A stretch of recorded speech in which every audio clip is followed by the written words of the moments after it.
ரொம்ப பாலிடிக்ஸ்குள்ள சினிமா ரொம்ப தலையிடுதோன்னு தோணுது. இப்போ ஃபியூச்சர் இனிமேல் இந்த மாதிரி ஆபத்தாக தான் மாறும். நாளைக்கு வேற ஏதாவது நடிகர் ஒருத்தர் வீடியோ போட்டு நானும் நிற்க போற மக்களே இங்க நானும் திருப்பிலாம் போடுவேன். கிட்டத்தட்ட ஒரு 10 பேர் விஜய் சேதுபதி, சூர்யா, விக்ரம் பிரபு, தனுஷ், பிரகாலாரன்ஸ் எப்படி இருக்கும்? யாரு ஒருத்தர் எதிர்கட்சியா இருக்க தயாரா இருக்கிறானோ அவனால சர்வே பண்ண முடியும்னு அர்த்தம். இப்ப சீமானாலே சர்வே பண்ண முடியுது. பின்னாடி வர்றது என்பது முன்னாடி ஓடுறதுக்கு தான் ஒருத்தரால எப்படி சொல்ல முடியுது? தாவேக்கா இப்ப கொள்கையில ஒரு உறுதியான நிலைப்பாடு இருக்காம எனக்கு தெரியல. மேபி இன் ஃபியூச்சர்ல கொள்கையை வகுத்துக்கிட்டு ஏதாவது முகிழ்த்து வருவாங்களான்னு நமக்கு சொல்ல முடியாது. ஆனா கொள்கை இல்லாத கட்சி தவிடுபடியாக சுக்குநூறாக உடைக்கப்படுங்கிறதுக்கு greatest example in current situation ஒன்னு டிஎம்சி, ஒன்னு ஏடிஎம்கே. அரசியல் பேரவை நேயர்களுக்கு வணக்கம். நான் உங்கள் பிருந்தா சங்கர். இன்று நம்மோடு சிறப்பு விருந்தினராக இணைந்திருப்பது ஊடகவியலாளர் அருள்மொழிவர்மன் அவர்கள். வணக்கம். வணக்கம்மா. இப்போ திரையுலகில இருந்து ஒருவர் முதல்வராக முடியுது அப்படின்றதற்கு பின்பு திரையுலகத்துல இருக்கக்கூடிய பலருக்கும் அந்த எண்ணம் வந்துருச்சு அப்படின்னு இருக்கலாம். முதலாவதாக பாத்தீங்க அப்படின்னா லாரன்ஸ் அவர்கள் ஒரு வீடியோ இன்னைக்கு வெளியிட்டு இருக்காங்க. கடமையை செய், பலனை எதிர்பார்க்காதே அப்படின்னு ஆரம்பிச்சு திருச்சி கிழக்குல நான் நிக்கணும்னா அதற்கு நீங்க தான் பதில் சொல்லணும். முதல்ல நான் அரசியலுக்கு வரணும், அரசியலுக்கு நான் வரனா வேணாமா அப்படின்றத நான் சொல்றேன், மக்களாகிய நீங்கள் முதல்ல சொல்லுங்க அப்படின்னு சொல்லியிருக்காங்க. இதை நீங்க எப்படி சார் பாக்குறீங்க? இல்ல, ரொம்ப எனக்கு என்னன்னா, இப்போ அவர் நிறைய நன்மைகள் செய்யறாரு, நிறைய பேருக்கு உதவி பண்றாருலாம், ஓகே தான். இதுக்கு காரணம் நீங்க சொன்ன மாதிரி, கேள்வியில சொன்ன மாதிரி விஜய் அவர்கள் தான் காரணம். ஏன்னா அவர் திரையுலகத்தை ஜெயிச்சு காமிச்சிட்டாரு. ஸோ பணம், சாதி, மதம் இதெல்லாம் தாண்டி மக்கள் ஆதரிச்சுட்டாங்க அப்படின்னு பேசலாம். பட் பணம், சாதி பிரதானமான ரோல்ஸை பிளே பண்ணலாங்கிறது நம்மளால உறுதியா சொல்ல முடியாது. ஏன்னா பல இடங்கள்ல சாதி பார்த்து பல நிப்பாட்டி இருக்கிறாங்க. தாவேக்கா கூட இப்போ தலித்துகளுக்கு ஒதுக்கப்படுறதோ தலித்த நிப்பாட்டி அவன பிரச்சனை கிடையாது. பொது தொகுதி தலித்த நிப்பாட்டினாங்கன்னு கேட்டீங்கன்னா பெருசா நிப்பாட்டல, அவங்க யாரையும் நிப்பாட்டல. அப்ப சாதிய நீங்க எங்க எராடிகேட் பண்ண முடியும் அப்படின்னா அவங்கள எல்லா இடத்துலயும் ஜனரஞ்சகமான பகுதியா நீங்க மாத்தா பண்ண முடியும். அதை தாவேக்காவும் பண்ணல. பல இடங்கள்ல அந்தந்த இடத்துல இருக்கிற பெரும்பான்மை தான் நிப்பாட்டி இருக்கிறாங்க. எதுக்கு மயிலாப்பூர்ல வெங்கட்ராமனை நிப்பாட்டினாங்க? எதுக்கு அப்புறம் திருவைகுண்டத்துல மரியாதைக்குரிய அமைச்சர் பெருமகன் ஐயா ரமேஷை நிப்பாட்டினாங்க? சாதி தானம்மா.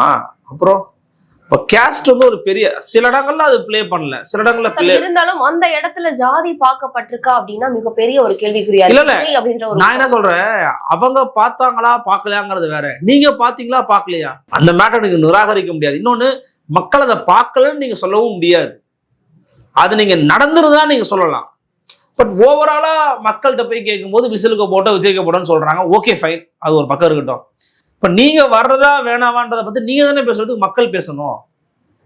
அண்ணன் ராகவா லாரன்ஸ் அவர்கள் வரணுமா வேணாமாங்கிறத அவர் அறிவிக்கணும். எங்க நான் வரணும், நான் கட்சி ஆரம்பிக்க போறேன்னு சொல்லணும், இல்லை கட்சியில சேர போறேன்னு சொல்லணும். நான் மக்கள் கமெண்ட் பண்ணுங்க அப்படின்னு சொல்லி மக்கள்கிட்ட திருச்சி கிழக்குல போய் நிக்கிறீங்க, கிறிஸ்தவர்கள் அதிகம் போய் நிக்கிறீங்களா? கேள்வி கேட்பாங்கல்ல. விஜயை பார்த்தே அவரை பார்த்து கேள்வி கேட்டாங்கல்ல. நான் அவரை பார்த்து சொல்லல, ராகவா அவர்கள் லாரன்ஸ் பார்த்து அவர்களை கேட்கல. பொதுவாகவே நீங்க போய் நிக்கலாம், தனியா போய் நில்லுங்க, இல்லைன்னா இவங்க போய் நிக்க போறேன்னு சொல்லுங்க. இந்த சஸ்பென்ஸ் மெயின்டைன் பண்றது, இதெல்லாம் பண்றது கொஞ்சம் எனக்கு ஒரு இம்மெச்சூரா எனக்கு தோணுது. இன்னொன்னு, ரொம்ப பாலிடிக்ஸ்குள்ள சினிமா ரொம்ப தலையிடுதோன்னு தோணுது. கண்டிப்பா நீங்க என்னன்னா, இப்ப நான் இது எப்படி இருக்குன்னா, நாளைக்கு வேற ஏதாவது நடிகர் ஒருத்தர் வீடியோ போட்டு நானும் நிக்க போற மக்களே இங்க நானும் திருப்பிலாம் போடுவேன். கிட்டத்தட்ட ஒரு 10 பேர் விஜய் சேதுபதி, சூர்யா, விக்ரம் பிரபு, தனுஷ், பிரகாலாரன்ஸ் எப்படி இருக்கும்? செம்மையா இருக்கும். எல்லாரும் கேமரா தூக்கின்னு போயிடுவாங்க. தளபதி இன்னுவா, ஒருத்தர் தலைன்னுவா, ரொம்ப கொடுமையா இருக்கும். அதனால அது ஏன் அதை நினைக்கிறாங்கன்னு தெரியல. அவங்க அரசியல் அபிலாஷைகளை நான் நிராகரிக்கணும்னு சொல்ல வரல. ஏன்னா அவரே சொல்றாரு, முதல்ல அரசியல் வளர்ந்த இடம் திரு சீமானோட விமர்சனம் பண்ணி தான் நான் தொடங்குறேன் அப்படின்றாரு. ஏன்னா அது ஜல்லிக்கட்டு பிரச்சனை. அப்போ அவர் 1 கோடி கொடுத்தங்கிறாரு. அப்போ சொல்றாரு 1 கோடி கொடுத்தங்கிறான், 1 கோடி ஆட்ரா கொடுத்த சொல்றா என்கிட்ட அப்படின்னு சொல்லி ஒரு மேடையில பேசியிருப்பாரு. ஜல்லிக்கட்டு மேட்டர் அப்போ பயங்கரமான ஸ்பீச் சீமான் கொடுத்தது. அப்புறம் ரஜினிகாந்த் கடுமை விமர்சனம் பண்ணது. ரஜினிகாந்த் கட்சியே தொடங்கலை, வரவும் இல்லை கடைசியில. அதன் பிறகு இன்னொரு சம்பவத்து இருக்குது. ஆக்சுவலி நிறைய பேர் அது தெரியாது, ஞாபகம் இருக்குமானு தெரியாது. ரஜினிகாந்த் அவர்களை பாராட்டி சீமான் பேசியிருக்காரு பல இடங்கள்ல. உங்களுக்கு தெரியும், உங்களுக்கு ஞாபகம் இருக்குமான்னு தெரியல. ஒரு முறை ஊபிக்கு போய் யோகி ஆதித்யநாத் காலை விழுந்தாரு. என்ன தப்பு இருக்கு, வேட்டா அவருடைய விருப்பம், நீங்க அதை பத்தி பெருசா பேசுறீங்க, அதை தவறா பாக்குறீங்கன்னு கேட்டார் திரு சீமான். அப்ப அதை ஆதரிச்சு ட்வீட் போட்டார் ராகவா லாரன்ஸ். சோ ஒரு காலகட்டத்துல விமர்சனம் பண்ணிக்கிட்டாங்க, அப்புறமா சேர்ந்துக்கிட்டாங்க. எனக்கு என்னமோ ஒரு வேளை நாம் தமிழர் கட்சியில நின்று ஏதாவது ஒரு இடைத்தேர்தல நிற்பாரோ, ஏன்னா அங்க இருந்தா ஆரம்பிச்சது, அங்கேயே போவார். ஆனா அவருடைய நண்பர் தான் விஜயின் வர சொல்லிட்டாரு, அப்ப அவர் விட்டு கொடுக்க மாட்டார். அப்ப தாவேக்கால தான் நிக்க போறாரோ அப்படின்னு நமக்கு தோணுது. எங்க நின்னாலும் நின்றுட்டு போகட்டும், அதுல நமக்கு கருத்து சொல்றதுக்கு ஒண்ணும் இல்லை. அது அவர் விருப்பம், நிக்கிறாரு. அது அரசியலுக்கு வரக்கூடாதுன்னு நம்ம சொல்ல முடியாது. விருப்பம் இருக்கு, வரீங்க. பட் சஸ்பென்ஸ் வைக்கிறது, பூடகமா பேசுறது, இப்ப அவங்க சொல்லிட்டாங்கன்னா நீங்க முடிவு எடுத்துருவீங்களா? இப்ப நான் சொல்றேன் வராதீங்க, வராம விட்டுருவீங்களா? இப்பெல்லாம் கிடையாது. அது சும்மா பேசிக்கிறது தானே. ஒரு அரசியல் பரபரப்பை கிரியேட் பண்றாங்களாமா. அது அந்த அளவுக்கு ஒர்த்தா தெரியல எனக்கு. கண்டிப்பா சார். ஏன்னா இப்ப இருக்கக்கூடிய ஒரு சூழல், இந்த அரசியல் களம் அப்படின்றது விஜய், அண்ணாமலை, உதயநிதி அப்படின்ற ஒரு சேனல் நோக்கி தான் வந்து போயிட்டு இருக்கு. அந்த வகையில இப்ப ராகவா லாரன்ஸ் வந்து யாரை ஆதரிக்க போறாங்க? ஏன்னா இப்ப விஜய் வந்து நண்பன், ஏன்னா விஜய் அவர்கள் முதல்ல அரசியலுக்கு வர போறேன்னு சொன்னப்போ இந்த மாதிரி விமர்சனம் வந்துச்சு. ரஜினி அவர்கள் வரும்போது இந்த மாதிரி விமர்சனத்தை வைக்கும் போது அதற்கு எதிர்த்தும் நான் ரஜினி அவர்களுக்கு சப்போர்ட்டிவா பேசினேன், விஜய் அவர்களையும் சப்போர்ட் பண்ணேன். இப்போ வந்து யார் பக்கம் அவர் சாய போறாரு அப்படின்றதா இல்ல. நீங்க சொல்றது எப்படி இருக்குன்னா, விஜய், உதயநிதி இதுன்னு அண்ணாமலை போயிருச்சுங்க, இப்ப ராகவா சப்போர்ட் யாருன்னு 3 பேரும் வெயிட் பண்ற மாதிரி நீங்க எக்ஸாகரேட் பண்றீங்க. அப்படிலாம் ஒன்னும் இல்ல. அண்ணாமலை ரஜினிகாந்தோட ஃபாலோவர், அவர் ரஜினிகாந்தோட ரசிகர். சோ அங்க போறதுக்கான வாய்ப்பு இருக்கான ஒரு யோசனை இருக்குது. விஜய் தன் நண்பரு, ஜெயிச்சுட்டாரு. ஜெயிச்ச குதிரை மேல பந்தயம் கட்டலாமா, இல்ல ஜெயிக்குமா ஜெயிக்காதான் தெரியாத குதிரை மேல பந்தயம் கட்டலாமா சந்தேகம் இருக்கலாம். ஏன்னா அவர் ஜெயிச்சதுக்கு அப்புறம் தான் அந்த நம்பிக்கையே எனக்கு வந்துச்சு. ஏன்னா முதல்ல எங்க ஜெயிச்சா வரத்தனங்க செய்யும். ஜெயிச்சா நம்பிக்கை வர்றது பேர் சரியானது இல்ல. சரியானவர்கள் மீது நம்பிக்கை வருவதுதான் சரியானது. ஜெயிச்சா நம்பிக்கை வருங்கிறது வந்து சந்தர்ப்பவாதம். இப்போ நான் இப்படியே சொல்றேன், இப்ப தாவேக்காவை எலெக்ஷனுக்கு பிஃபோர் ஆதரிச்சாங்களே, அவங்கள நான் மதிப்பேன். ஜெயிச்ச பிறகு அதிமுக சந்தான் பாத்தீங்களா, அவன் எல்லாமே அயோக்கிய பையன் மாதிரி எனக்கு ஃபீல் ஆகுது. ஏன்னா நீ ஜெயிச்ச பிறகு வர, ஜெயிக்கிறதுக்கு முன்னாடியே நீ ஒரு வேலை, என் கண்ணுக்கு அவர் தான் சூப்பரா தெரியுறான்னு செங்கோட்டையனுக்கு சல்யூட்டுங்க. இப்போ செங்கோட்டையனுக்கு சல்யூட் அடிக்கலாம். ஏன்னா அந்த மனுஷன் ரிஸ்க் எடுத்தாரு, வந்தாரு, ஜெயிச்சாரு, மினிஸ்டர் ஆயிட்டாரு. நீ ரிஸ்க் எடுக்கவும் மாட்ட, ரிஸ்க் எடுக்க சமயத்தை துரணிக்கவும் மாட்ட, எதுவுமே பண்ண மாட்ட. ஜெயிச்ச பிறகு மட்டும் வந்து உட்காந்து போனா நீ யாரு? ஜெயித்த பிறகு வருவது சந்தர்ப்பவாதத்தால வருவதுதான். மேபி அதுக்கு ஒரு நீங்க முலாம் பூசிக்கலாம், அப்படி வந்தாரு இப்படி வந்தாலும் பேசிக்கலாம். ஜெயிச்ச பிறகு வரக்கூடாது. சரி, ஜெயிச்ச பிறகு வரீங்கன்னா கூட கொஞ்சம் காலம் எடுத்தாவது வரணும். இப்ப இவர் ஜெயிச்சு கொடுக்குற மாதிரிதான் பந்தயம் கட்ட வாய்ப்பு நிறைய இருக்குன்னு நான் நினைக்கிறேன். ஆனா திருச்சிக்கிடுக்குள்ள மத்த யாருமே இல்லையா தாவேக்காவுக்காக? தெரியல, கொடுக்க போறாங்களான்னு தெரியல. பட் நான் கேட்கறேன், திருச்சிக்குள்ள வேற யாருமே கிடையாதா? ஆனா ஒருவேளை அவர் திருச்சியான்னு எனக்கு தெரியல, திருச்சா இருப்பாரான்னு எனக்கு தெரியல. ஸோ என்னுடைய விஷயம் என்னன்னா, இவர் வராரா அவர் வராரான்னு சமூகத்தை, தமிழ் சமூகத்துல வந்து டோட்டலா கூட தம்பி சொன்ன மாதிரி தான் சினிமாவும் சினிமாக்காரங்களோட இப்ப இனிமே அரசியலும் பேசணும் போல கூட சேர்ந்து.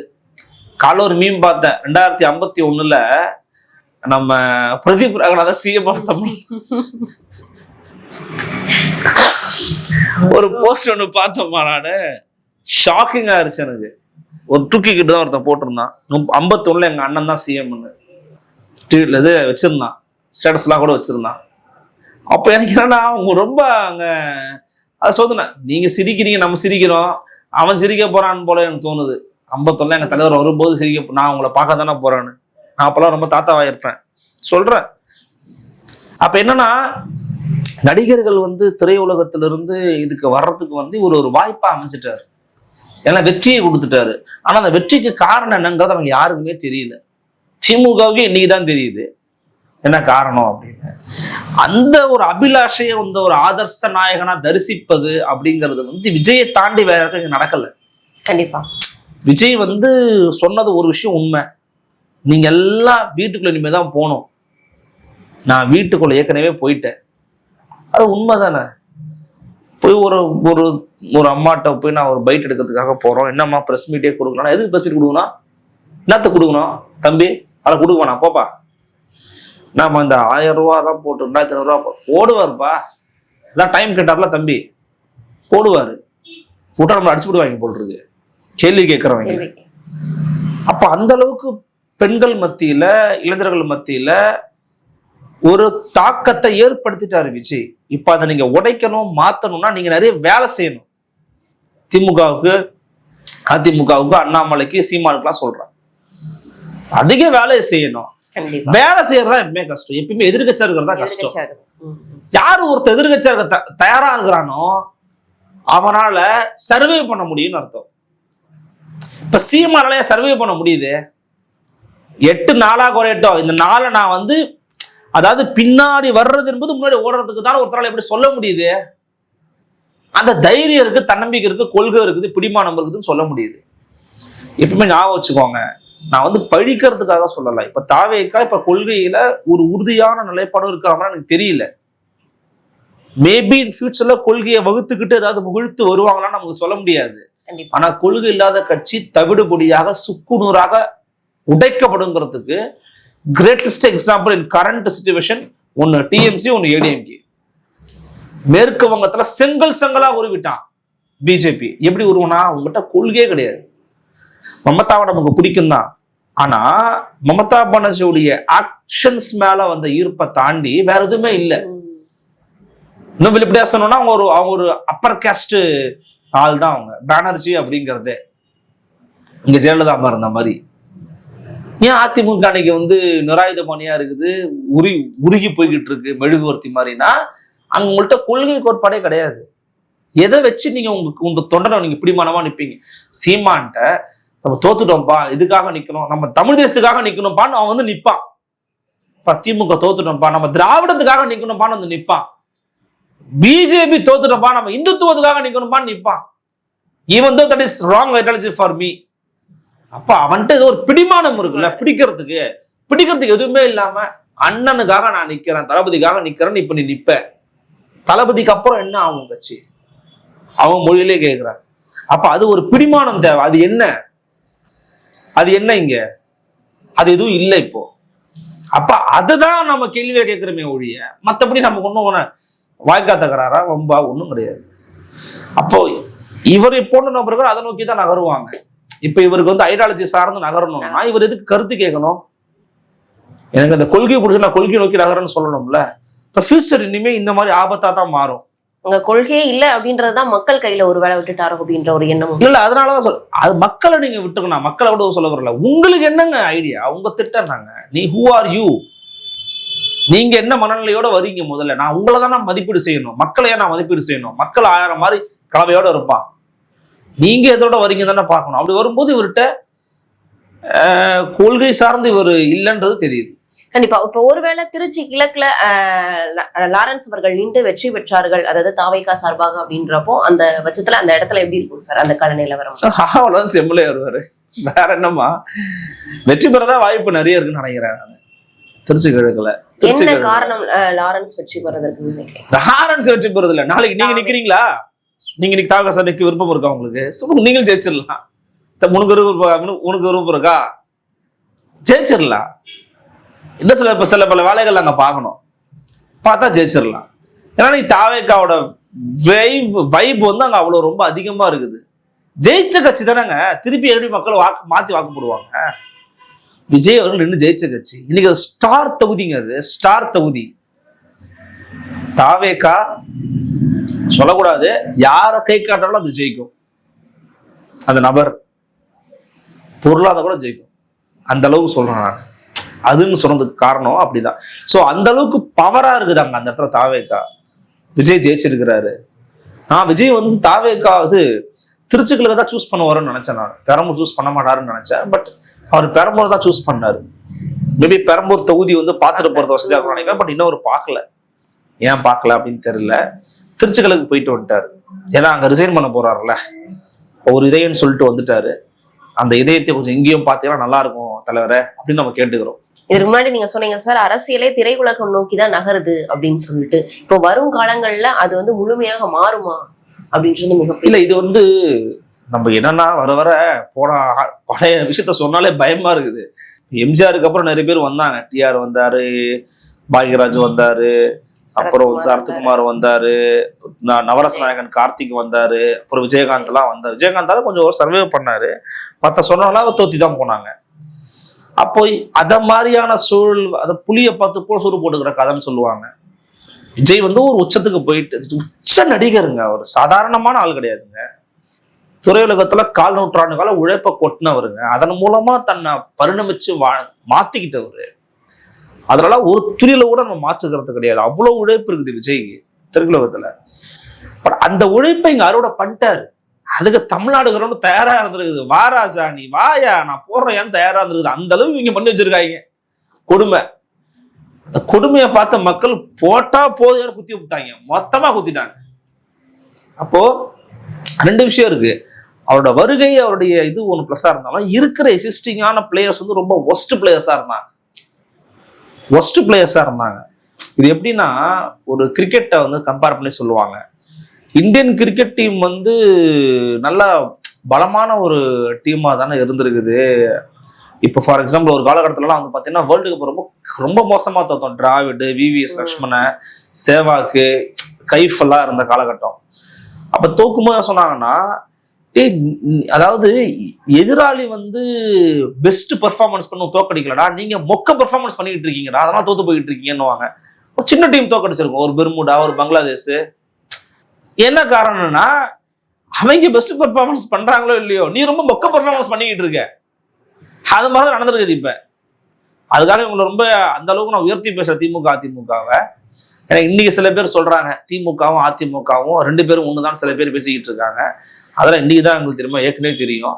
எவ்வளவு நாள் அதிமுக ஆதரிச்சுட்டு நீ சொல்றாங்க. சரி விடுங்க, அதெல்லாம் பத்தி பேச வேணாம், விடுங்க. கண்டிப்பா பொறுத்திருந்து பார்க்கலாம். இந்த தமிழ்நாடு அரசியல் களமானது இது வரும் காலங்களில் எப்படி இருக்கு அப்படின்னு அரசியல் தொடர்பாக பல்வேறு விவரங்கள் எங்களோட பகிர்ந்தமை. நன்றிமா.